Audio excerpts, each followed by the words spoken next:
करे कमाल। ये रंग दे, ये खुशबू दे, ये तीखा, ये कम पड़े। क्या निराला MDH मसाला। MDH की हल्दी मिर्ची धनिया करे कम।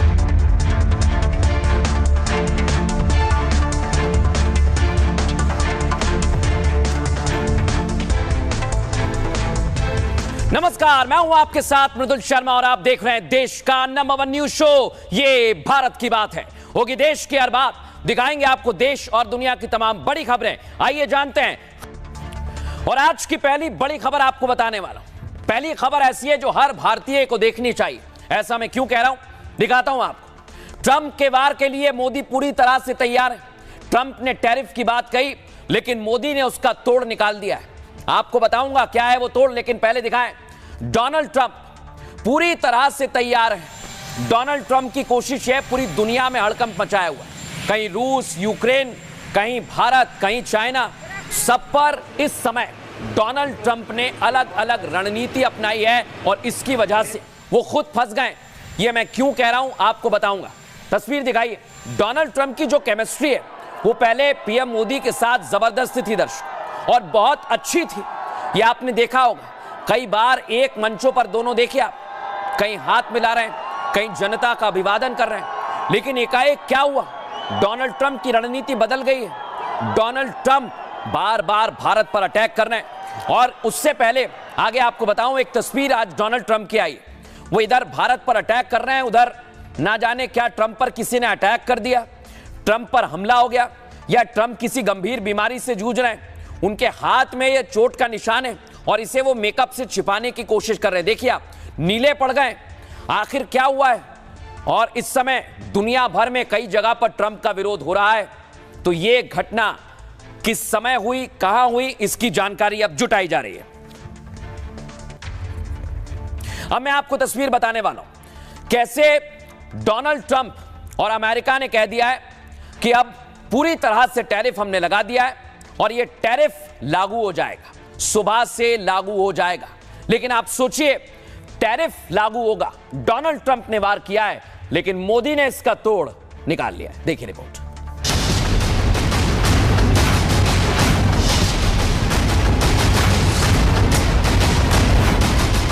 ट्रंप ने पहले मीठी मीठी बातें की, फिर दबाव बनाया और सौदेबाजी की, लेकिन बात नहीं बनी तो धमकी पर उतर आए। जब उससे भी बात नहीं बनी तो बौखलाहट सामने आ गई।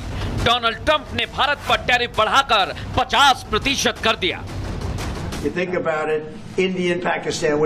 मैंने जिन 7 युद्ध को रोका उनमें से 4 इसलिए रुके क्योंकि मेरे पास टैरिफ और व्यापार थे, और मैं कह सका अगर आप युद्ध करना चाहते हैं और सबको मारना चाहते हैं तो ठीक है, लेकिन हम आपके साथ व्यापार करने पर 100% टैरिफ लगाएंगे।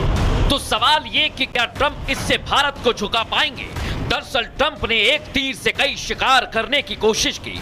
उन्होंने व्यापार बढ़ाने की चाल चली, मोदी पुतिन की दोस्ती तोड़ने की कोशिश की और भारत को चौथी से तीसरी आर्थिक शक्ति बनने के रास्ते में रोड़े अटकाने की भी भरसक कोशिश की। लेकिन इस बार पाला मोदी से पड़ा है। पैसा किसी का, पसीना हमारा। जो प्रोडक्शन होगा उसमें महक मेरी देश की मिट्टी की होगी, मेरी भारत मां की होगी। देखा आप, डोनाल्ड ट्रंप अपनी पूरी तैयारी में जुटे हुए हैं, लेकिन मैं कह रहा हूं पीएम मोदी ने इसका तोड़ निकाल लिया है। पहले मैं आपको बताता हूं ट्रंप कैसे अटैक कर रहे हैं। डोनाल्ड ट्रंप ने भारत पर 25% टैरिफ और लगा दिया। ट्रंप प्रशासन ने इस सिलसिले में नोटिस भी जारी कर दिया।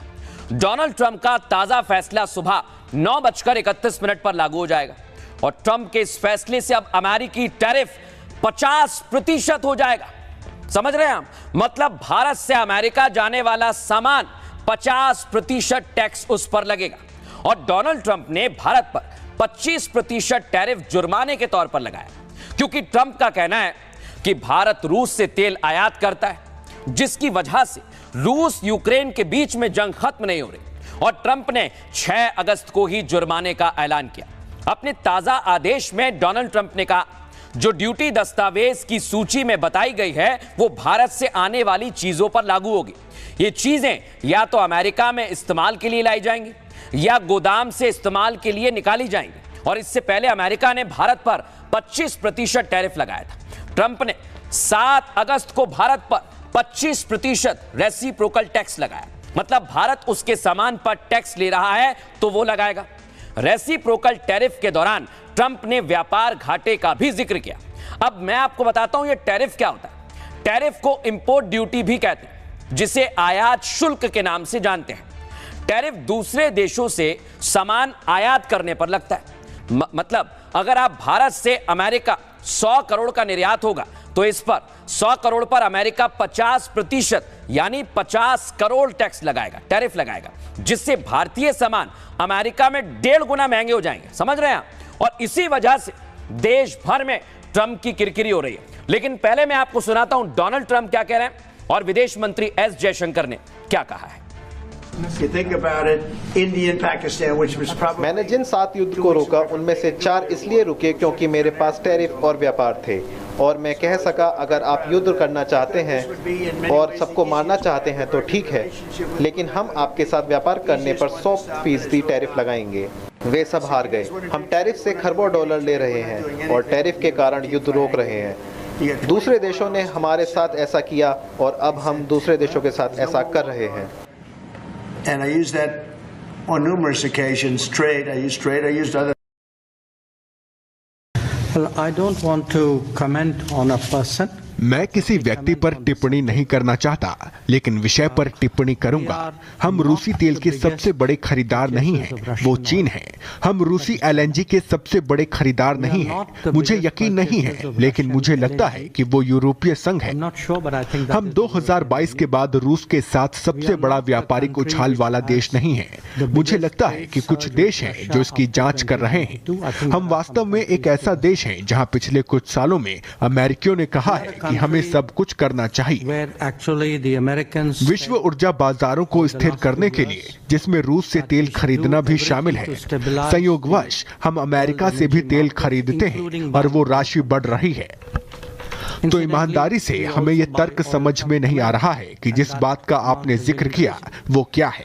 So, quite honestly, we are very perplexed at the logic of the argument that you had. Any kind of a trade protectionism policy provokes. Bharat रूस के लिए बहुत मायने रखता है। हम आपसी संतुष्टि के लिए कोई भी समाधान निकालने में सक्षम हैं। हमारी साझेदारी का गहरा होना हमें साथ मिलकर आगे बढ़ने में मदद करेगा। हम कई वर्षों से प्रतिबंधों की समस्या देख रहे हैं, लेकिन हमारा व्यापार बढ़ रहा है। हाल के वर्षों में हमारा व्यापार 7 गुना बढ़ गया है। Entering the US market, the Russian market. और अब मैं आपको बताने वाला हूं, डोनाल्ड ट्रंप इस समय घिर चुके हैं। लग रहा होगा आपको कि डोनाल्ड ट्रंप का उनके देश में कुछ लोग साथ दे रहे हैं, तो ऐसा बिल्कुल नहीं। दिखाता हूं आपको, देख रहे हैं आप, अमेरिकी लोग सड़कों पर आ गए। डोनाल्ड ट्रंप के विरोध में जबरदस्त नारेबाजी की जा रही है। देखिए आप कैसे नारे लगाए जा रहे हैं।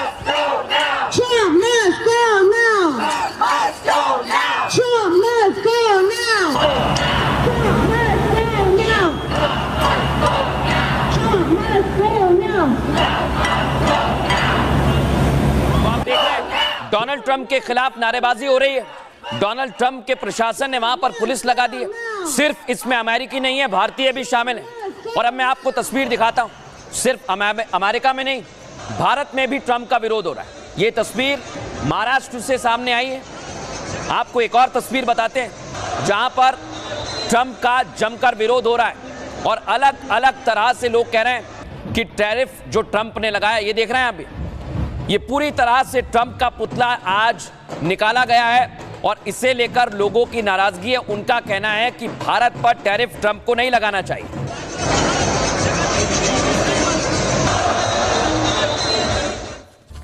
लोग ये प्रदर्शन क्यों कर रहे हैं, आप सोचिए जरा। ये खबर आपसे जुड़ी हुई है, मैंने कहा था हर भारतीय से जुड़ी हुई है। इसका कारण मैं आपको बताता हूं। आप चाहे फैक्ट्री यानी आपका ऑटोमोबाइल का काम हो, मशीनरी का काम हो, तो ये खबर आप पर असर डालेगी। ट्रंप का टैरिफ असर डालेगा। सी फूड ये देश से बाहर जाता है, सोचिए आप, इस पर भी असर पड़ेगा। और आखिर में जो देख रहे हैं आप ज्वेलरी की तस्वीर, भारत में रहने वाले सुनार, इस पर भी सीधा सीधा असर पड़ेगा। और अब मैं आपको बताता हूं कि कैसे सिर्फ और सिर्फ इन पर नहीं, किन किन पर असर पड़ने वाला है। लेकिन भारत हर चुनौती के लिए तैयार है और इसलिए हम कह रहे हैं ट्रंप कुछ भी कर लें, मोदी ने प्लान बना लिया है। आइए आपको बताते हैं। ये देख रहे हैं डोनाल्ड ट्रंप लगा रहे हैं टैरिफ। पहली चुनौती क्या है? भारत। अमेरिका ने भारत के सामने चुनौती पेश कर दी है। अमेरिका में भारतीय सामान अब ज्यादा महंगे हो जाएंगे और भारतीय सामान महंगे होने की वजह से उसकी मांग में कमी आ जाएगी। भारतीय सामान की मांग में कमी से उत्पादन कम होगा। उत्पादन कम होने की वजह से रोजगार पर इसका सीधा असर पड़ेगा, जिससे देश में बेरोजगारों की संख्या में भी इजाफा हो सकता है। दूसरी चुनौती आपको बता रहा हूं, टैरिफ बढ़ने से निर्यात पर असर पड़ेगा। दर्शकों, निर्यात कम होगा तो सरकार की आय कम होगी। सरकार की आय घटेगी तो खर्च कंट्रोल करना थोड़ा सा मुश्किल होगा और खर्च कंट्रोल करने से विकास कार्यों पर असर पड़ेगा। तीसरी बड़ी चुनौती क्या है? विकास दर में कमी आ जाएगी। विकास दर में गिरावट भी देखी जा सकती है। अनुमानित है 0.2% से 0.6% तक यह कम हो जाएगी। अब किन किन लोगों पर असर पड़ेगा दिखा रहा हूं आपको। देख रहे हैं आप, ऑटोमोबाइल का क्षेत्र, कपड़ा, ज्वेलरी, मशीनरी, केमिकल और समुद्री खाद्य पदार्थ हैं, उन पर सीधा असर पड़ेगा। अगर आप ये बिजनेस करते हैं तो आप पर भी असर पड़ने वाला है। लेकिन आप चिंता मत करिए, क्योंकि पीएम मोदी ने इसे लेकर पूरी तैयारी की है और प्रधानमंत्री ही नहीं, भारत में इसे लेकर बैठक भी हो रही है। वो मैं आपको आगे बताऊंगा, लेकिन सुनिए क्या कुछ कहा जा रहा है। दुनिया में आर्थिक स्वार्थ वाली राजनीति सबको अपना करने में लगा है, उसे हम भली भांति देख रहे हैं। और मैं गांधी की धरती पे से बोल रहा हूं, मेरे देश के लघु उद्यमी हो, किसान हो, पशुपालक हो, हर किसी के लिए मैं आपको बार बार वादा करता हूं, मोदी के लिए आपके हित सर्वोपरि है। मेरी सरकार लघु उद्यमियों का, किसानों का, पशुपालकों का कभी भी अहित नहीं होने देंगी। अब भारत ने जो तैयारी की है वो मैं आपको बताने वाला हूं और कौन कौन से देश भारत के साथ आ गए। उसमें आज पहले नंबर पर नाम आ गया जापान का। क्यों कह रहा हूं? देखिए आप, पीएम मोदी और जापान के प्रतिनिधि यहां पर मौजूद हैं और आज कार को लेकर बहुत बड़ा ऐलान किया है। देख रहे हैं आप, ये ईवी व्हीकल है, इलेक्ट्रिक वाहन, जिसको आज हरी झंडी दिखाई है और यहीं से भारत और जापान एक मजबूत साझेदार के तौर पर आगे आ गए हैं। मारुति कार को हरी झंडी आज पीएम मोदी ने दिखा दी है।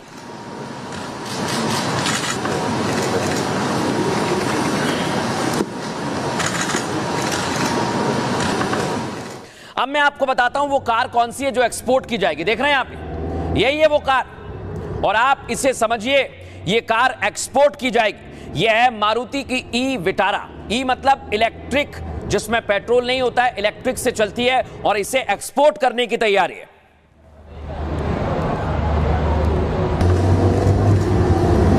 यही कार है और यही भारत और जापान की दोस्ती को बताती है। दर्शकों, अब मैं आपको बताता हूं आज की एक और तस्वीर। ये देख रहे हैं आप, पीएम मोदी हैं, जापान के प्रतिनिधि हैं और कैसी केमिस्ट्री है। देखिए, हाथों में हाथ है। इसका सीधा मतलब यह है कि दुनिया को संदेश दिया जा रहा है कि भारत और जापान साथ में है। अमेरिका चाहे कितना ही टैरिफ लगाए, भारत ने उसका तोड़ निकाल लिया है, उसकी तैयारी की जा रही है। और आज प्रधानमंत्री नरेंद्र मोदी ने समझा भी है कि कैसे ये तैयार होती है। भारत और जापान भारतीयों के लिए ये कितनी महत्वपूर्ण है।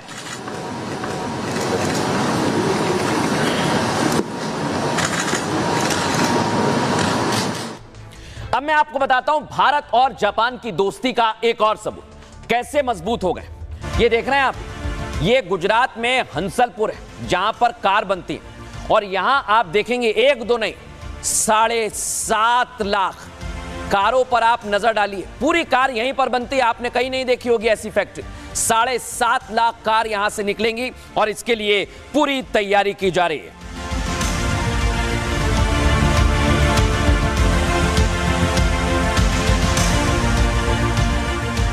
और इनको एक्सपोर्ट किया जाएगा, जैसे मैंने आपको बताया है। अब मैं आपको बताता हूं ये कार एक्सपोर्ट होगी और जापान कितना उत्साहित है। ये देख रहे हैं आप, ये जापान के हैं राजदूत और इनका नाम है ओनो केइची और आज इन्होंने गुजराती बोली, जरा सुनिए आप कैसे बोली। જાપાનના હમામાત શહેર સાથે ગુજરાતના અહેમદાબાદ શહેરનો તિસ્તા સિટી ટ્વિનિંગ તાનોચે લેપામ એક जापानी गुजराती बोल रहे हैं, पीएम मोदी के साथ हाथों में हाथ लेकर जा रहे हैं और इसलिए मैं कह रहा हूं कि पीएम मोदी ने पूरी तैयारी की। दिखाते हैं आपको डोनाल्ड ट्रंप को कैसे जवाब दिया जाएगा। ट्रंप ने भारत के सामने एक चैलेंज पेश किया है दर्शकों। पीएम मोदी ने ट्रंप के इस चैलेंज को एक्सेप्ट कर लिया है, अपना लिया है। गुजरात के अंसलपुर से ट्रंप को सीधा संदेश दिया गया। आज मोदी अंसलपुर में मारुति सुजुकी जो कंपनी है वहां पर पहुंचे हुए और उन्होंने ई विटारा को एक्सपोर्ट के लिए फ्लैग ऑफ किया है। ई विटारा मारुति की पहली इलेक्ट्रिक कार है जो भारत में बनी है। मैंने आपको तस्वीर दिखाई और इसे 100 से ज्यादा देश जैसे यूरोप, जापान में निर्यात किया जाएगा। मोदी के एक्शन से ठीक पहले इस कार्यक्रम में मोदी ने ट्रंप को टारगेट पर लिया। उन्होंने ट्रंप को सीधा संदेश ऐसा तो नहीं कहा है, लेकिन जो कहा है वो ट्रंप के लिए ही है। मैं सुनवाऊंगा आपको, क्योंकि प्रधानमंत्री नरेंद्र मोदी ने सीधा संदेश देते हुए बता दिया है चुनौतियां कितनी ही आए हम तैयार हैं। सुनिए जरा। भारत की मेक इन इंडिया इस यात्रा में एक नया अध्याय जुड़ रहा है। आज से भारत में बने इलेक्ट्रिक व्हीकल्स 100 देशों को एक्सपोर्ट किए जाएंगे। पैसा किसी का, पसीना हमारा। जो प्रोडक्शन होगा उसमें महक मेरी देश की मिट्टी की होगी, मेरी भारत मां की होगी। इस भाव के साथ आप मेरे साथ चलिए दोस्तों। 2047 में हम ऐसा हिंदुस्तान बनाएंगे, आपकी आने वाली अनेक पीढ़ियां आपके इस त्याग का गर्व करेगी। प्रधानमंत्री ने आप सभी से अपील की है और आपको भी इसमें साथ देना होगा, क्योंकि हमारे साथ कई देश आ गए। पीएम मोदी ये हैं जापान के प्रधानमंत्री शिगेरू, इनसे मुलाकात करेंगे और जिनपिंग भी हमारे साथ, यानी जापान और चीन आ गए हैं और रूस हमारे साथ पहले से ही है। अब आपको बताता हूं, प्रधानमंत्री नरेंद्र मोदी एससीओ की बैठक में जाएंगे। यहां चीन हमारा बड़ा साझेदार है और इसलिए कहा जा रहा है कि चीन की भूमिका बहुत अहम रहने वाली है। मैं आपको बताता हूं, भारत ने इसके लिए बहुत जबरदस्त प्लान बनाया है और कौन कौन से देश इसमें साथ आ गए। इसमें चाइना भी हमारे साथ आ गया है और पुतिन भी हमारे साथ आ गए। आइए आपको दिखाता हूं। दरअसल अमेरिका से ट्रेड वार्ता चल रही है, बातचीत चल रही है। कई दौर की बैठक हो चुकी थी, अगली बैठक होने वाली थी, लेकिन ट्रंप ने 25 और 29 अगस्त की बैठक अचानक रद्द कर दी, जो इस बात के संकेत हैं दर्शकों कि ट्रंप अपनी हरकतों से बाज नहीं आ रहे। यही वजह है कि पीएम मोदी ने अपनी तैयारी पूरी कर ली है। क्या तैयारी है देखिए जरा। पीएम मोदी इस हफ्ते जापान जा रहे हैं, जैसा मैंने आपको बताया। जापान में 15वां भारत जापान शिखर सम्मेलन है, जिससे पीएम मोदी जापानी पीएम के साथ बैठक करेंगे, जहां दोनों के बीच रक्षा और आर्थिक मोर्चे पर समझौते होंगे। खबर तो यह कि जापान भारत में 68 अरब डॉलर का निवेश करेगा। अमेरिका को दूसरा संदेश किसके साथ दिया जा रहा है? जापान के बाद पीएम चीन के दौरे पर जाएंगे। जैसा मैंने बताया, चीन में पीएम एससीओ की बैठक में शामिल होंगे। इस दौरे में वो राष्ट्रपति जिनपिंग के साथ बातचीत करेंगे और सीमा के रास्ते व्यापार और जो रेयर अर्थ मिनरल आपको दिख रहे हैं। बैठक से पहले चीन ने अमेरिकी टैरिफ पर भी खुलकर विरोध जता दिया। इसका सीधा मतलब क्या है? दोनों देश तेजी से करीब आ रहे हैं और पुतिन तो हमारे साथ हैं। रूस खुलकर भारत के साथ आ गया है। रूस ने तेल पर अतिरिक्त छूट का ऐलान कर दिया। ट्रंप को पसीना आ गया, नीले पड़ गए। भारत के लिए अपना व्यापार बाजार दोनों खोल दिया है रूस ने। एक तरफ पीएम मोदी दुनिया के दिग्गजों से मिल रहे हैं, दूसरी तरफ देश में स्वदेशी की जमकर वकालत कर रहे हैं और आप सभी को भी संदेश दे रहे हैं कि आप सभी स्वदेशी की तरफ आगे बढ़ें। और यह संदेश पीएम मोदी का क्या है, गौर से सुनिए। ये त्योहारों का मौसम है। अब नवरात्रि, विजयादशमी, धनतेरस, दीपावली, ये सभी त्योहार आ रहे हैं। ये हमारी संस्कृति के उत्सव तो है ही, ये आत्मनिर्भरता के भी उत्सव होने चाहिए। जीवन के अंदर एक मंत्र बनाना है, हम जो भी खरीदेंगे वो मेड इन इंडिया होगा, स्वदेशी होगा। घर की साज सज्जा के लिए जो भी सामान हो मेड इन इंडिया हो। यार दोस्तों को गिफ्ट के लिए कुछ देना है, उपहार वही जो भारत में बना हो, भारत के लोगों द्वारा बनाया गया हो। और बड़े गर्व के साथ बोर्ड लगाइए कि मेरे यहां स्वदेशी बिकता है। हमारे इन छोटे छोटे प्रयासों से ये उत्सव भारत की समृद्धि के महोत्सव बनेंगे। देखा, पीएम मोदी ने सीधे कह दिया है आप लोगों से स्वदेशी अपनाएं, लेकिन इसे लेकर देश भर में राजनीति भी हो रही है। सुनवाता हूं आपको क्या कुछ कहा जा रहा है। देखिए, भारत एक आत्मनिर्भर देश है, सक्षम देश है, तेजी से बढ़ती हुई इकोनॉमी है।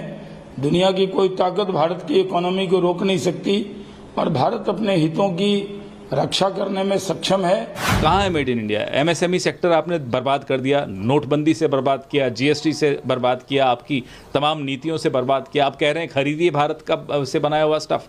कहाँ है भारत में बना? मैन्युफैक्चरिंग तो खत्म कर दिया आपने। तो ये लफाजी बंद करिए, तथ्यों पर आइए। 11 साल लंबे होते हैं लफाजी के लिए। मंदी और तंगी का दौर चला है, उन तमाम आर्थिक संकटों, कंटकों, मंदी और तंगी को पछाड़ते हुए मोदी जी के नेतृत्व वाली सरकार हमारे देश की अर्थव्यवस्था को स्टेबल भी रखा उसने, और देश जो है वो तमाम तरह के जो इस तरह के चुनौतियां हैं उस पर विजय पाकर के आगे बढ़ता रहेगा। मेड इन इंडिया तब होगा जब छोटा छोटा उद्योगपति, छोटा छोटा व्यवसायी मजबूत होगा।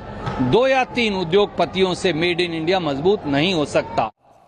अब मैं आपको बताता हूं, इधर भारतीयों से अपील कर रहे हैं पीएम मोदी, और उधर अमेरिका और चीन में भी भिड़ंत हो गई है।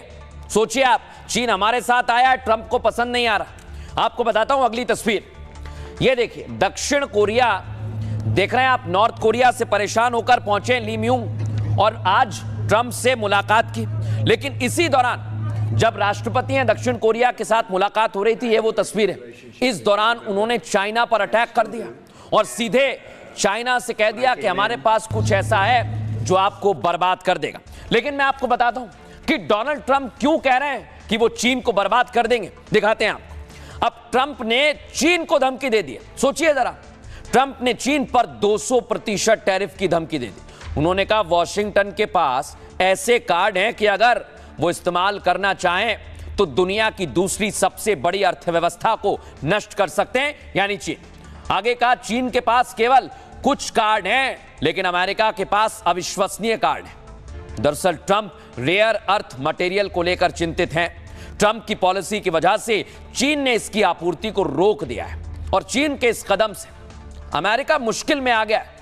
समझिए, जानकार तो यह बता रहे हैं हमें कि अमेरिका पर भारत का दबाव भी है, क्योंकि भारत ने रूस के बहाने जिस तरह से भारत ने टैरिफ लगाया गया उसका विरोध किया गया और विदेश मंत्री ने 2 टूक कह दिया है कि चीन रूस से ज्यादा आयात करता है। लेकिन अमेरिका ने भारत के खिलाफ टैरिफ लगाया, चीन को छोड़ दिया है। अब इधर भारत ने दबाव बनाया और ट्रंप परेशान हो गए। क्या कह रहे हैं वो चीन को लेकर, सुनिए जरा।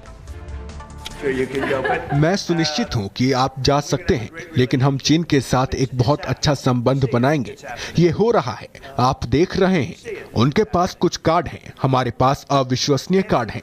लेकिन अगर मैं उन कार्डों को खेलूं तो वो चीन को नष्ट कर देगा, लेकिन मैं उन कार्डों को नहीं खेलूंगा। तो भारत इसके लिए पूरी तरह से तैयार है, लेकिन भारत पर एक खतरा नहीं है, कई सारे खतरे हैं और भारत उसके लिए भी तैयार है। खबरों में आगे आपको दिखाने वाला हूं, एक जंग होने वाली है, संकेत मिल रहे हैं, और अगर अब जंग हुई पाकिस्तान के साथ तो वो बहुत खतरनाक होगी। लेकिन संकेत कैसे मिल रहे हैं दिखाता हूं आपको। पहली तस्वीर दिखाइए, यह है सीडीएस ने कह दिया, चीफ ऑफ डिफेंस स्टाफ, इन्होंने इशारा किया है और बता दिया है कि भारत हमेशा दुश्मन को सीधा संदेश दिया और कहा कि युद्ध के लिए तैयार रहता है। लेकिन ये क्यों कहा है आपको आगे बताऊंगा, उससे पहले भारत की ताकत देख लीजिए। जल जहां नेवी है हमारी, उसको कैसी ताकत दी है, सुनिए जरा।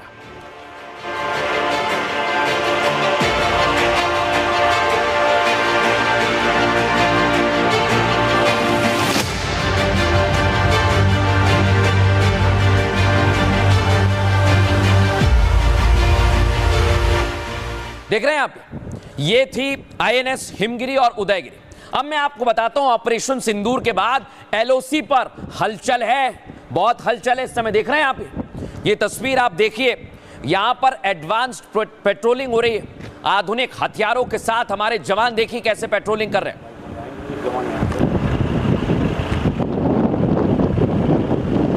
दिन और रात दोनों तरफ देखिए, चप्पे चप्पे पर नजर है, आधुनिक हथियारों से लैस हमारे जवान इस समय LOC पर तैनात हैं।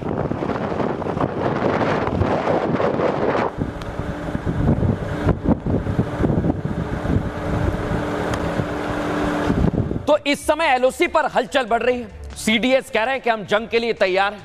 क्यों कहा जा रहा है?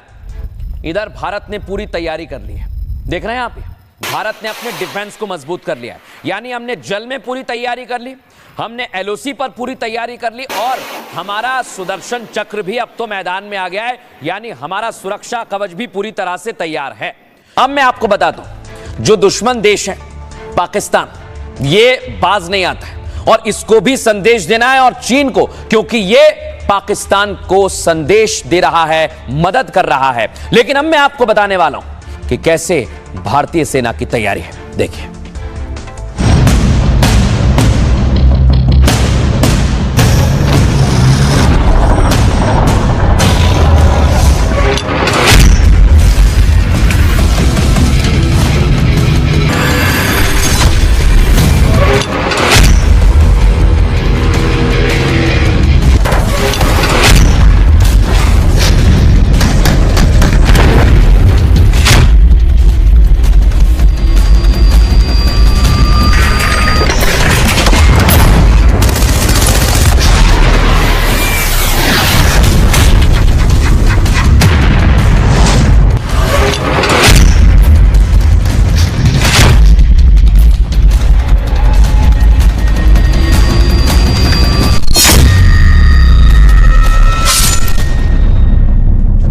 देख रहे हैं आप, ये आज की तस्वीर मैंने आपको दिखाई। सेना ने बता दिया है कि हम हर तरह से तैयार हैं। लेकिन अब मैं आपको बताने वाला हूं कि आखिर भारत की तैयारी क्या है। भारत हर चुनौती का सामना करने के लिए तैयार है। CDS अनिल चौहान जो आपको दिख रहे हैं, उन्होंने दुश्मन को सीधी चेतावनी दी, कहा कि भारत की तैयारी ऑपरेशन सिंदूर से 2 कदम आगे है। CDS अनिल चौहान ने कहा कि भारत शांति प्रिय देश है, लेकिन भारत शांतिवादी देश नहीं है।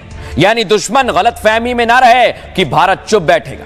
उन्होंने देश की सेनाएं युद्ध के लिए हमेशा तैयार हैं, यह कह दिया है। इस दौरान उन्होंने कभी रामधारी सिंह दिनकर की पंक्तियां पढ़ी, क्षमा क्षोभती उस भुजंग को जिसके पास गरल हो, उसको क्या जो दंतहीन विषरहित विनीत सरल हो। इसका अर्थ क्या है? शक्ति से ही शांति आ सकती है। उन्होंने बताया कि ऑपरेशन सिंदूर से हमने कई सबक लिए हैं। ऐसे में भविष्य में अगर जंग होती है तो वो बेहद खतरनाक होगी। उसमें सेना की 3 टुकड़ियां मिलकर जीत हासिल करेंगे। इसलिए अब ऑपरेशन सिंदूर पर चर्चा नहीं करनी चाहिए। ऑपरेशन सिंदूर के आगे क्या है, इस पर तो हम बातचीत करते हैं और उसी पर चर्चा की जानी चाहिए। लेकिन CDS जनरल चौहान ने क्या संदेश दिया है, समझिए जरा, इसे सुनिए। If you want peace, prepare for war. अगर आप शांति चाहते हैं तो युद्ध के लिए तैयार रहें, क्योंकि शक्ति से ही शांति आ सकती है। ऑपरेशन सिंदूर एक न्यू एज वॉर था जिसमें हमने कई सबक सीखे। ऑपरेशन अभी जारी है। निकट भविष्य की जंग बेहद खतरनाक होगी, उसमें हम मिलकर ही जीत हासिल कर सकते हैं। हमें हर हालात में सशक्त और आत्मनिर्भर बनना है। इस रण संवाद का उद्देश्य ऑपरेशन सिंदूर पर चर्चा करना नहीं है। हम ऑपरेशन सिंदूर के आगे क्या है उस पर चर्चा कर रहे हैं, यानी फ्यूचर वॉरफेयर कैसा होगा। तो इधर जनरल चौहान बोल रहे हैं और उधर भारत की सेना पूरी तरह से तैयार है। आपको कुछ और तस्वीर दिखाता हूं। अलग अलग जगह से हमारे पास तस्वीर आ रही, देख रहे हैं, ये सीमा है, भारत की सीमा। और आप सोचते होंगे वहां पर कैसी सुरक्षा है दिन और रात में। दोनों तस्वीर आपको दिखा रहा हूं, देख रहे हैं आप। दिन में परिंदा भी पर नहीं मार सकता। और ये अलग अलग जगह की तस्वीर मैं आपको दिखा रहा हूं। यहां पर आप देखिए, रात में भी पूरी तरह से सुरक्षा की तैयारी है। अब आपको अगली तस्वीर दिखाता हूं, जहां जीप से पेट्रोलिंग की जा रही है। जवान जो है, देख रहे हैं आप, चप्पे चप्पे पर निगरानी बनाए हुए हैं और ये कोशिश है कि यहां पर घुसपैठ ना की जाए। ये तो आम आप देख रहे हैं आम लोगों की सुरक्षा के लिए हमारी सेना कैसे तत्पर है। लेकिन सेना और भी जगह, राजस्थान की सीमा आपको बताता हूं। राजस्थान में देखिए जरा, ऊंट से भी निगरानी की जा रही है और यह निगरानी बताने के लिए काफी है कि इस समय भारतीय सेना हर हमले के लिए तैयार है। लेकिन अब मैं आपको बताता हूं, पड़ोसी मुल्क पाकिस्तान और वहां छिपे आतंकी मानते नहीं हैं, वो घुसपैठ की कोशिश करते हैं। खबर हमारे पास आ गई है, एलओसी पर घुसपैठ की कोशिश की लेकिन सेना ने नाकाम कर दिया। देख रहे हैं आप, सेना ने नाकाम कर दिया है। और इसलिए मैं कह रहा हूं, एलओसी पर यह पाकिस्तान कुत्ते की दुम है, यह सीधी नहीं होगी। हमें अपनी पूरी तैयारी रखनी होगी। कैसी तैयारी, आइए आपको बताता हूं। भारतीय सेना ने ऑपरेशन सिंदूर के बाद सीमा पर कई बदलाव किए हैं। एलओसी से लेकर जम्मू कश्मीर के अंदरूनी इलाकों में मुस्तैदी बढ़ाई गई है। बेहतर टेक्नोलॉजी के इस्तेमाल से जवानों की शक्ति बढ़ाई है ताकि दुश्मन पर जमीन से लेकर आसमान तक नजर रखी जा सके। ऑपरेशन सिंदूर के दौरान पाक ने ड्रोन के झुंड भेजे थे, देखा था ना आपने वो तस्वीर, और भारत के डिफेंस सिस्टम ने मुनीर के मंसूबों पर पानी फेर दिया था। लेकिन भारतीय सेना निश्चिंत होकर नहीं बैठी। सेना ने बॉर्डर डिफेंस सिस्टम को और मजबूत कर लिया है। फेंसिंग, सेंसर के साथ निगरानी से जुड़े मैकेनिज्म को दुरुस्त किया गया। इसमें ड्रोन के इस्तेमाल से सीमा पार के क्षेत्रों में निगरानी बढ़ा दी गई है। इसके अलावा अत्याधुनिक कैमरे और रडार का इस्तेमाल किया जा रहा है। लेजर वाले फेंस लगाकर भी सीमा सुरक्षा को और मजबूती दी गई ताकि घुसपैठ की छोटी से छोटी कोशिश को रोका जा सके। इसी का नतीजा है कि उरी सेक्टर में एक दिन पहले घुसपैठ हो गई। दर्शकों, एलओसी पर बड़ी घुसपैठ की कोशिश को हमारी सेना ने नाकाम किया।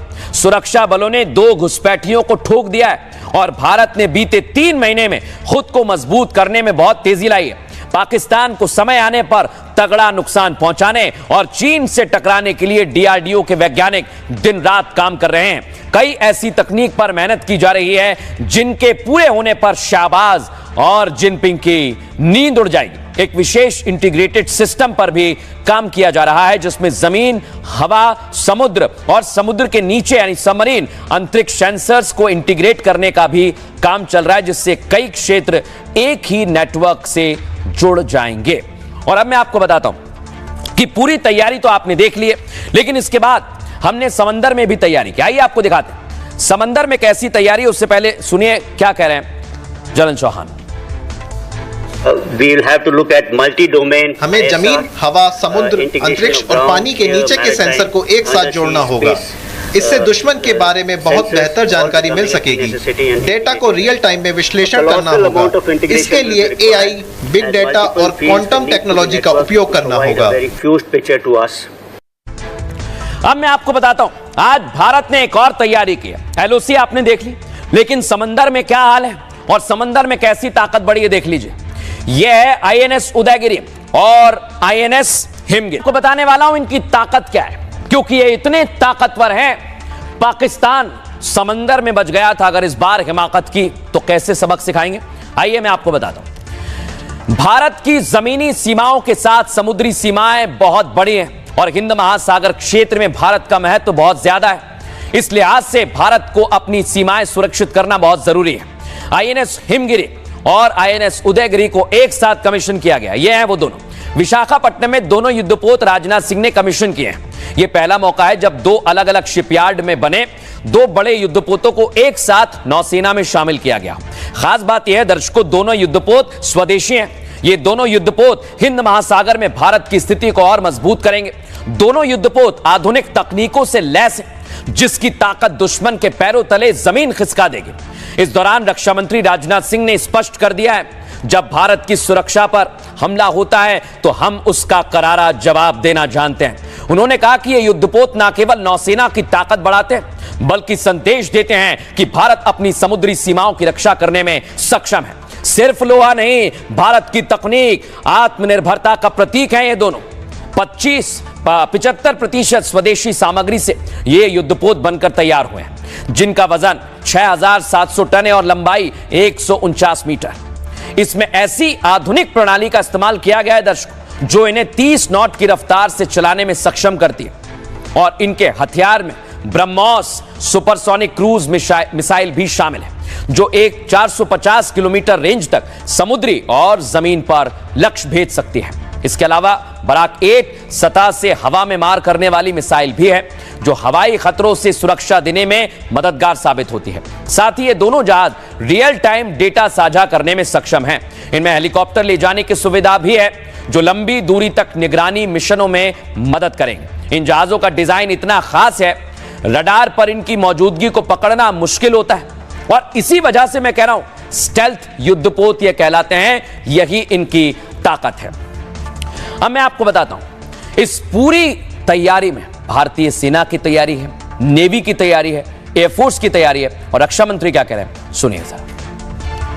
INS उदयगिरी, INS हिमगिरी की जो यात्रा शुरू हो रही है वो भारत के गौरव की यात्रा है। उदयगिरी जो सूर्योदय का प्रतीक है, हमें यह याद दिलाता है कि हर नई सुबह नई ऊर्जा, नई चुनौतियों और नए अवसर लेकर आती है। वहीं दूसरी तरफ हिमगिरी नाम जो हिमालय की अडिग और अचल शक्ति का प्रतीक है, यह बताता है कि समुद्र की लहरों पर भी भारतीय नौसेना हिमालय की तरह ही अडिग है। हमारा फ्यूचर, हमारी प्रॉस्पेरिटी, हमारी सिक्योरिटी, सारी चीजें हमारे समुद्र से बेहद गहराई से जुड़ी हुई हैं। हमारी नौसेना भारत की समुद्री शक्ति का सशक्त प्रतीक है। यह न केवल हमारे कोस्टल एरियाज की रक्षा करती है, बल्कि इस बात को भी इंश्योर करती है कि इंडियन ओशन रीजन में भी पीस और प्रॉस्पेरिटी बनी रहे। खबरों में आगे बढ़ेंगे और अब बताते हैं, बाढ़ से कहर आया हुआ है। ये कहर आप तक भी पहुंच चुका है, दिखाता हूं आपको। आसमान से ऐसी बारिश हो रही है जिसने हाहाकार मचा दिया। दिखाते हैं आपको तस्वीरें, देश भर से तस्वीर आई है। ये आप देख रहे हैं जम्मू कश्मीर के डोडा में, देखिए आप कैसे एकाएक बादल फटने के बाद भारी तबाही आई। सुनिए जरा।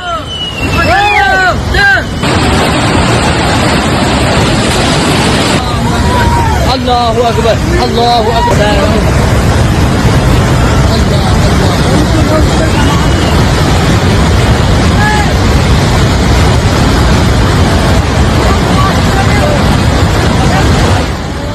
लोगों को भागने तक का मौका नहीं मिला। अब आपको लेकर चलता हूं हिमाचल, देखिए जरा, ये देख रहे हैं आप, ये कई वाहन, कई सारे घर इसी तेज धारा में बह गए, सड़क की सड़क बह गई है। देखिए जरा, ये ट्रक जैसे ही पानी तेज बहाव में बहता है सड़क को अपने साथ ले जाता है, और ट्रक कितना भारी होता है देख रहे हैं आप, ये भी उस पानी के बहाव में बह जाता है।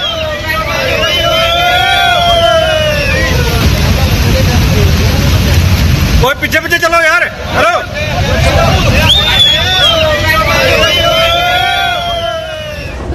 अब मैं आपको तस्वीर दिखाता हूं अरुणाचल प्रदेश की, देख रहे हैं आप, एकाएक लैंडस्लाइड होने लगे, यानी पत्थर आसमान से बरस रहे हैं। देखिए जरा वहां क्या हुआ।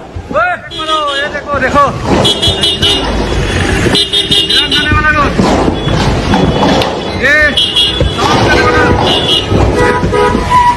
भाई बैक करो, बैक करो, बैक करो। ये आप देखिए, लोग अपनी जान बचाकर भाग रहे हैं, और ये सिर्फ और सिर्फ बताने के लिए काफी है, सिर्फ बारिश नहीं, पहाड़ों पर लैंडस्लाइड ने भी लोगों की परेशानी को बढ़ा दिया है। लेकिन ये तो आपने कुछ तस्वीर देखी, अब आपको लेकर चलता हूं मनाली। देख रहे हैं आप, ये देखिए, ये जीप वहां पर खड़ी हुई थी, लग रहा था कि सड़क पर खड़े हुए आराम से निकल जाएंगे, लेकिन कैसे कटान की वजह से सड़क बह गई और ये जीप भी बह गई।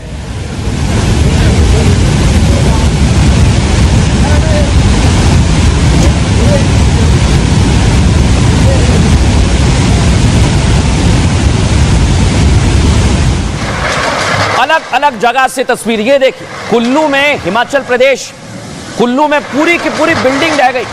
आप देखिए, सिर्फ सेकंड्स गिनी, 1 2 3, और 1 2 नहीं है, कई जगह पर ऐसे ही हालात हैं जहां पर बिल्डिंग की बिल्डिंग पानी के अंदर समा गई है।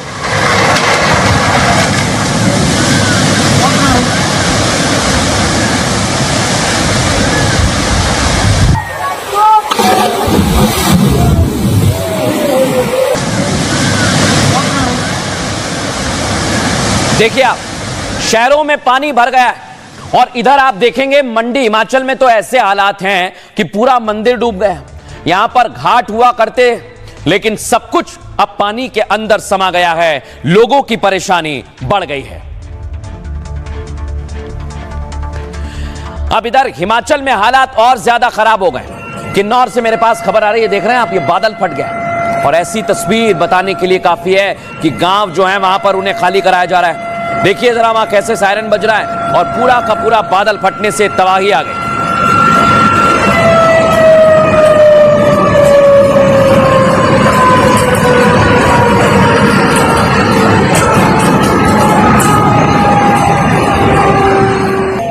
अब मैं आपको बताने वाला हूं, एक जगह नहीं कई जगह पर सड़क ऐसी बह गई है कि संपर्क तक टूट गया। दिखाता हूं आपको, देख रहे हैं आप, ये बेचारा एक कुत्ता खड़ा हुआ है, इसे समझ नहीं आ रहा कहां जाऊं।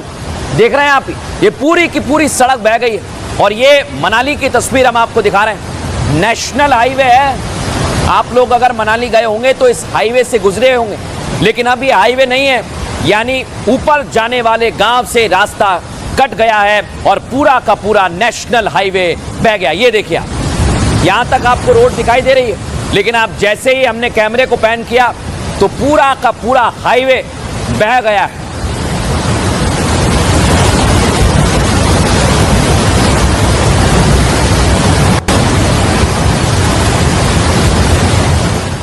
अब मैं आपको दिखाता हूं हिमाचल में चंबा में क्या हालात हैं। देख रहे हैं आप, यहां पर भी इस समय भारी बारिश का कहर बना हुआ है और एक गांव से दूसरे गांव का संपर्क टूट गया है।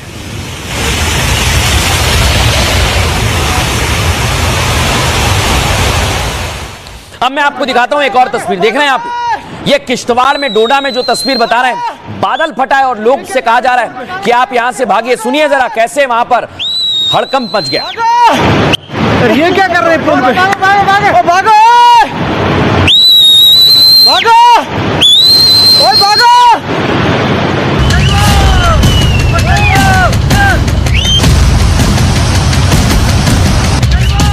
जम्मू कश्मीर के डोडा में कुदरत ने कहर बरपाया। आसमानी आफत ने धरती पर सैलाब से सामना करा दिया। लैंडस्लाइड ने लोगों को अपने आगोश में ले लिया। गाड़ियां नदी में समा गई, नदियां उफान पर आ गई। मौसम की मार ऐसी पड़ी कि मां वैष्णो देवी यात्रा रोक दी गई। आसमानी आफत के चलते स्कूल बंद कर दिए गए। ताबड़तोड़ रेस्क्यू के बीच टेंशन की बारिश से प्रशासन का सामना जारी है। देखा आपने, बाढ़ की वजह से कहर बरपा दिया है अलग अलग जगह पर और लोग परेशान हो रहे हैं। अब खबरों में आगे बढ़ेंगे, बात करेंगे देश में सियासत में क्या हो रहा है।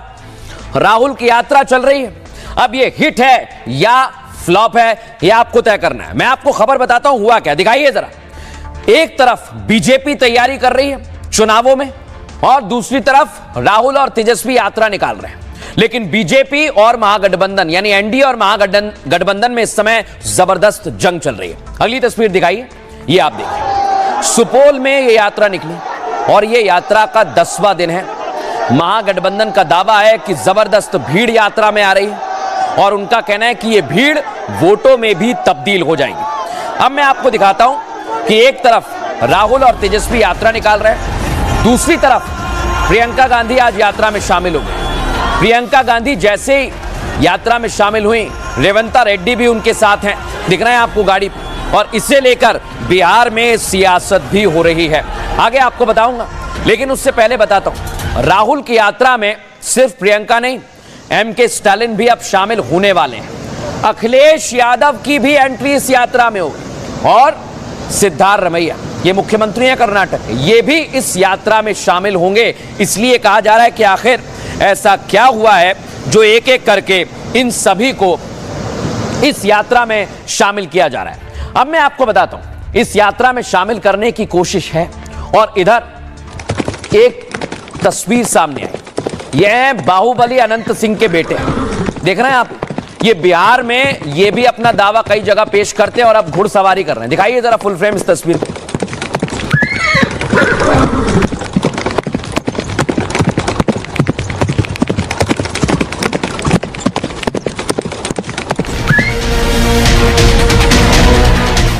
गांधी की यात्रा पूरी तरह फ्लॉप हो गई है। बिहार में राहुल तेजस्वी की वोटर यात्रा पर सियासी घमासान शुरू हो गया। कांग्रेस आरजेडी यात्रा को सफल बता रही है, वहीं बीजेपी ने यात्रा को फ्लॉप करार दिया है। राहुल गांधी अपने को जननायक कहलवा रहे हैं। राहुल गांधी की यात्रा पूरी तरह फ्लॉप शो है। वोटर अधिकार यात्रा को 10 दिन बीत चुके हैं। आज प्रियंका गांधी भी यात्रा में शामिल हुई और भी कई बड़े चेहरे को उतारने की तैयारी है। सवाल है कि क्या वोटर अधिकार यात्रा से भी चुनावी सफलता में संशय लग रहा है? क्या राहुल और तेजस्वी का जादू चल नहीं पा रहा? ये वोट इस भारत के लोकतंत्र का आधार है। ये वोट आपका वो अधिकार है जो सबसे कीमती अधिकार है। इसको आप चोरी होने देंगे? बोलिए, इन्होंने क्या क्या चोरी किया है? आपके रोजगार चोरी किए हैं। जो भी आपकी जो बड़ी बड़ी कंपनियां थी सरकार की, वो आपसे चोरी करके अपने दोस्तों को दे दिए। अब पूरी तैयारी की जा रही है, लेकिन राहुल गांधी दिग्गजों के सहारे आ गए और इसलिए इस पर सवाल भी उठाए जा रहे हैं कि आखिर यात्रा में इसकी जरूरत क्यों पड़ रही है। सबसे पहले प्रियंका गांधी इस यात्रा में शामिल हो गई। वोटर यात्रा के 10वें दिन प्रियंका शामिल हुई। 27 अगस्त को सीतामढ़ी के जानकी मंदिर में प्रियंका पूजा भी करेंगी। दरभंगा और मुजफ्फरपुर में रोड शो का कार्यक्रम भी है। प्रियंका गांधी जिन इलाकों में रोड शो करेंगी वो एनडीए और बीजेपी का गढ़ माने जाते हैं। कांग्रेस इन इलाकों में फिर से अपनी पकड़ बनाना चाहती है। अब तेलंगाना के मुख्यमंत्री रेवंत रेड्डी भी इसमें शामिल हो गए। तेलंगाना में ओबीसी आरक्षण इन्होंने बढ़ा दिया है और कांग्रेस ओबीसी वोटर्स को लुभाने के लिए इन्हें मैदान में लेकर आ गई है। अगर अखिलेश यादव आएंगे तो क्यों आएंगे? उत्तर प्रदेश के मुख्यमंत्री रह चुके हैं और अखिलेश ने वोटर रिवीजन लिस्ट का शुरू से विरोध किया है। 30 अगस्त को वोटर यात्रा में वो शामिल होने वाले हैं। इंडिया अलायंस की एकता दिखाने के मकसद से अखिलेश आएंगे। सिद्धारमैया भी आएंगे। क्यों आएंगे? कर्नाटक के दूसरी बार मुख्यमंत्री बने हैं। 29 अगस्त को वो वोट यात्रा में शामिल होंगे और सिद्धारमैया ओबीसी आरक्षण को 75% करने की मांग कर चुके हैं। यानी पार्टी दलित और ओबीसी वोटर्स को साधने की कोशिश करेगी। एमके स्टालिन भी आएंगे। तमिलनाडु के सीएम स्टालिन 27 अगस्त को इस यात्रा में शामिल होंगे। स्टालिन बीजेपी के धुर विरोधी हैं। मकसद क्या है? इंडिया अलायंस की ताकत को दिखाना और इसलिए इन चेहरों को भी अब शामिल किया जा रहा है। लेकिन इस पर बिहार में सियासत गर्म है। कौन क्या कह रहा है सुनवाता हूं आपको। अमित शाह ने बयान दिया, एक बार नहीं अनेक बार, कि अब बीजेपी की सरकार 40-50 साल चलेगी। कि इसको कैसे मालूम कि 40-50 साल के लिए सरकार चलेगी? और अब सच्चाई पूरे देश के सामने आ गई है। वो ये बात इसलिए कह सकते हैं कि वो वोट चोरी करते हैं। बिहार दौरे पर है तो रहें, दौरा करना उनका काम है, लेकिन झूठ को सच नहीं बना सकते। 26 तारीख आखिर क्यों नहीं एक वोट को भी दाखिल कर पाए? इससे साबित होता है ये झूठ को सच करना चाहते हैं, इसके सिवा कुछ नहीं। कौन पूछता है रेवंत रेड्डी कौन है भाई? बिहार के लिए उन्होंने क्या किया? बिहार के लोगों को गाली दिया है। ये कहा है कि बिहार के लोगों का डीएनए है मजदूरी करना। राहुल गांधी अपने मंच पर बहन पर लेके घूम रहे हैं, तो राहुल गांधी की मानसिकता दिखाता है कि बिहार के लोगों को गाली देने वाले आदमी को आप मंच पे घुमा रहे हैं। अब वोट यात्रा जैसे जैसे आगे बढ़ी है उसे लेकर सियासी घमासान भी बढ़ने लगा है। सियासी घमासान बढ़ा तो एक दूसरे पर कैसे पलटवार किया जा रहा है, आइए जरा आपको बताता हूं। इसकी भी पूरी तैयारी हो गई। प्रियंका गांधी कह रही हैं बीजेपी जनता का विश्वास खो चुकी है। देश भर में वोट चोरी की साजिश रची जा रही है। बिहार में महंगाई, बेरोजगारी, पलायन, आर्थिक संकट है और हर मोर्चे पर नाकाम है बीजेपी जेडीयू की सरकार। जनता का वोट चुराकर ये सत्ता में बने रहना चाहते हैं। जवाब दिया नित्यानंद राय ने, केंद्रीय मंत्री हैं। बिहार में तेजस्वी यादव का साथ देने राहुल गांधी, प्रियंका गांधी आए हुए हैं। जिन नेताओं ने बिहारियों के डीएनए पर सवाल उठाया, तेजस्वी जी उन नेताओं को बुलाकर माला पहना रहे हैं। चुनाव में बिहार की जनता इनको सबक सिखाएगी। रणदीप सुरजेवाला मैदान में आ गए। वो कह रहे हैं बीजेपी बौखला गई है, छटपटा रही है। लोगों के वोट चोरी करना राष्ट्रद्रोह है। वोट पर डाका डालना प्रजातंत्र, लोकतंत्र पर हमला है। लोगों के अधिकार और वोट के अधिकार को खत्म करना इस देश के संविधान पर बुलडोजर चलाना है। जवाब दिया शहनवाज हुसैन ने। राहुल गांधी की यात्रा पूरी तरह फेल हो गई है, फ्लॉप हो गई। यात्रा में केवल टिकट की उम्मीद लगाए नेता घूम रहे हैं। राहुल ने तेजस्वी को सीएम पद का उम्मीदवार मानने से भी इनकार कर दिया और आम जनता ने यात्रा को पूरी तरह खारिज कर दिया है। अब इसे लेकर बिहार में सियासी पारा और ज्यादा चढ़ गया है। सुनिए जरा क्या कुछ कहा जा रहा है। बीजेपी बौखलाई है और छटपटाई भी है, पर वो ये जान लें, लोगों की वोट चोरी करना राष्ट्रद्रोह है। लोगों के अधिकार और वोट के अधिकार को खत्म करना इस देश के संविधान पर बुलडोजर चलाना है और राहुल गांधी जी के नेतृत्व में सभी विपक्षी दल इस लड़ाई को एक स्वर एक आवाज से लड़ रहे हैं। राहुल गांधी की यात्रा पूरी तरह फ्लॉप हो गई है। राहुल गांधी अपने को जननायक कहलवा रहे हैं। कर्पूरी ठाकुर का अपमान है, इसको कहीं से भी बर्दाश्त नहीं किया जाएगा। राहुल गांधी की यात्रा पूरी तरह फ्लॉप शो है।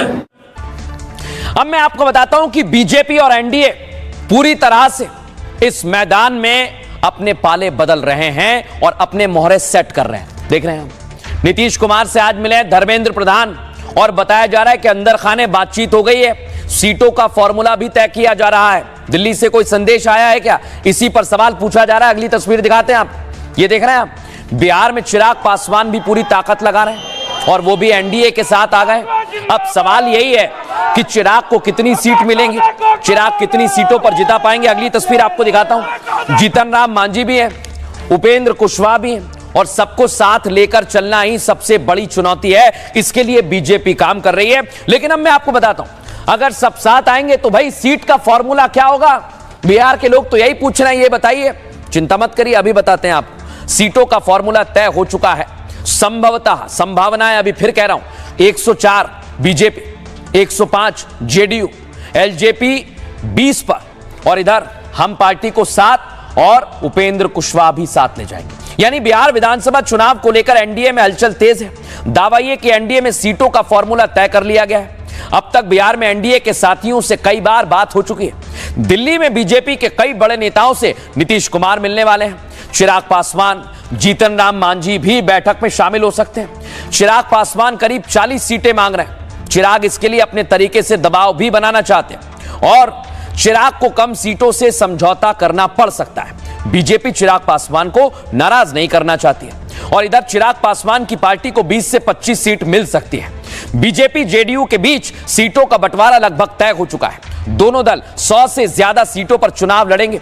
जेडीयू को 105 मिल सकती है, बीजेपी को 104 सीटें मिल सकती हैं, चिराग को 20 सीट मिल सकती है और जैसा मैंने बताया, मांझी और उपेंद्र कुशवाहा को 7-7 सीटों पर समझौता करना पड़ सकता है। लेकिन अब मैं आपको बताता हूं, इसे लेकर भी एक दूसरे पर हमला बोला जा रहा है। सुनिए जरा क्या कुछ कहा गया।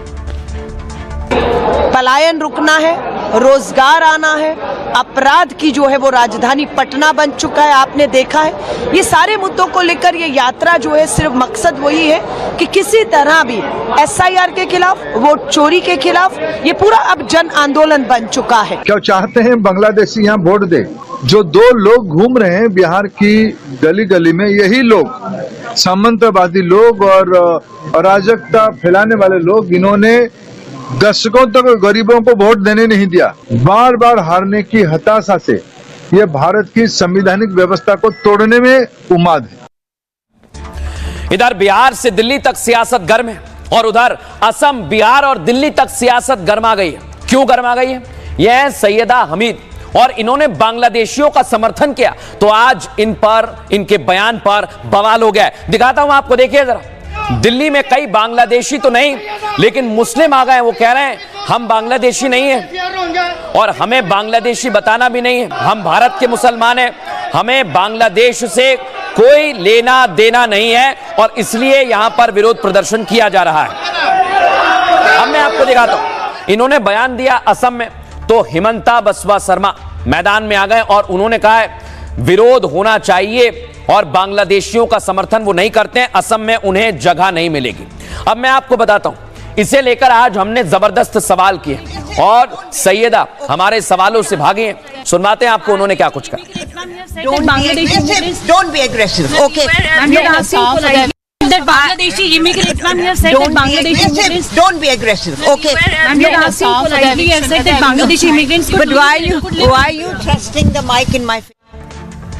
अब मैं आपको बताता हूं हुआ क्या। बांग्लादेशियों का समर्थन करने वाली सैयदा हमीद का विरोध हो रहा है। असम के सीएम हिमंता बिस्वा शर्मा ने निशाना साधा। हिमंता ने सोशल मीडिया पर एक पोस्ट लिखा है दर्शकों, गांधी परिवार की करीबी सैयदा हमीद जैसे लोग अवैध घुसपैठियों को वैध बताते हैं, जिन्ना के सपने को पूरा करना चाहते हैं। ये लोग चाहते हैं कि असम को पाकिस्तान का हिस्सा बनाया जाए। हिमंता ने चेतावनी दी कि असम की पहचान खतरे में है और इसे बचाने के लिए वो आखिरी बूंद तक संघर्ष करेंगे। उन्होंने आगे कहा, मैं कहना चाहता हूं बांग्लादेशियों का असम में कोई स्वागत नहीं है, ये उनकी जमीन नहीं है। जो लोग उनसे हमदर्दी रखते हैं वो चाहें तो अपने घरों में उन्हें जगह दे दें।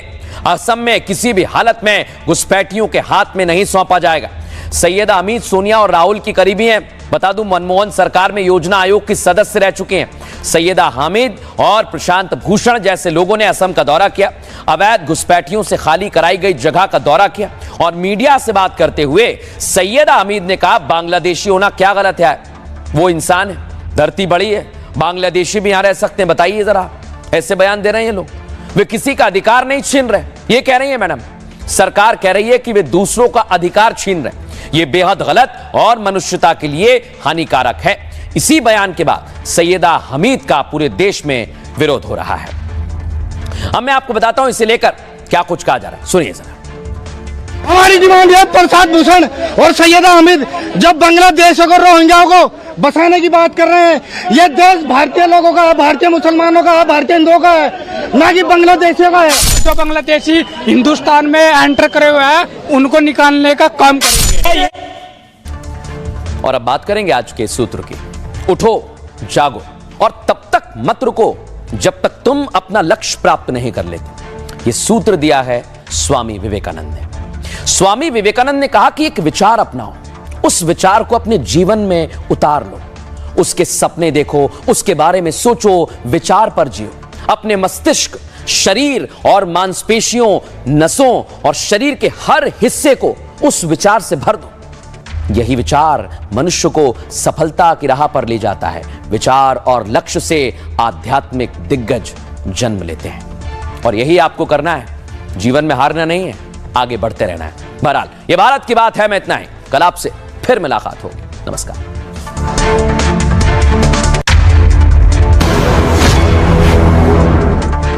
स्वाद अब आया स्वाद। जब स्वाद के पड़े हो लाले तो MDH का चंकी चाट मसाला डालें। MDH का चंकी चाट मसाला। MDH